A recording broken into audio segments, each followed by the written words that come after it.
Hello and welcome back to Shakesyear. We are working on Sir John Oldcastle, and we get to hear from the Bishop of Rochester today in Act 5, Scene 9. We are almost done with this one. We've got today and tomorrow, and then we're done with Sir John Oldcastle.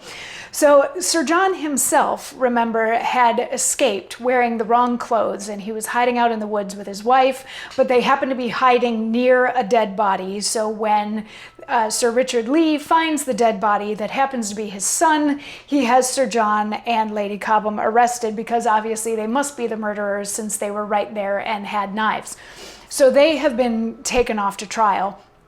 Meanwhile, we know that everybody is wearing the wrong clothes, and it was actually the Irishman that committed this murder, because when he did it, Sir John, the parson of Wrotham, was there and called him out on the fact that he just killed this guy so he could rob him. So he ended up robbing the Irishman of all the things that the Irishman just robbed the dead body of.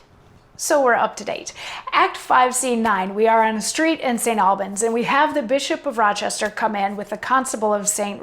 Albans, along with Sir John, the parson of Wrotham, Doll, and the Irishman who is wearing Harpool's clothes. And remember, Harpool was arrested while he was wearing the Irishman's clothes, and he's like, "I'm not a murderer," and they're like, "We don't buy it. You're dressed like an Irishman. Obviously, you must be him." So the bishop comes in and sees this Irishman wearing Englishman's clothes, and he's like, "This is weird. We already arrested somebody that was dressed like an Irishman, even though he didn't sound Irish, and now we have somebody who's dressed like an Englishman and he sounds Irish. Like, what's going on here?" And the Irishman is like, "I'm nobody's servant."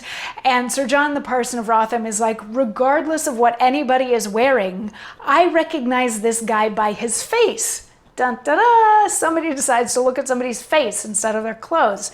He's like, "I recognize this guy by his face. This guy is the murderer that we have been looking for." So the bishop says, "Well, our affairs do call us back to London, so that we cannot prosecute the cause as we desire to do.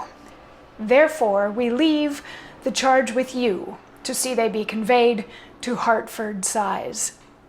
Both this counterfeit and you, Sir John of Wrotham, and your wench, for you are culpable as well as they, though not for murder, yet for felony. But since you are the means to bring to light this graceless murder, you shall bear with you our letters to the judges of the bench, to be your friends in what they lawful may." So the bishop is leaving it up to the constable to take Sir John, Doll, and the Irishman to Hertford to go to court and be tried for all of this, because Sir John can identify the Irishman as being the actual murderer, so he needs to be there. But also because when Sir John said that he recognized the Irishman, he was like, "I recognize him, and it's from him that I got all these jewels and stuff." So the bishop recognizes that John is also now guilty of theft, of robbery.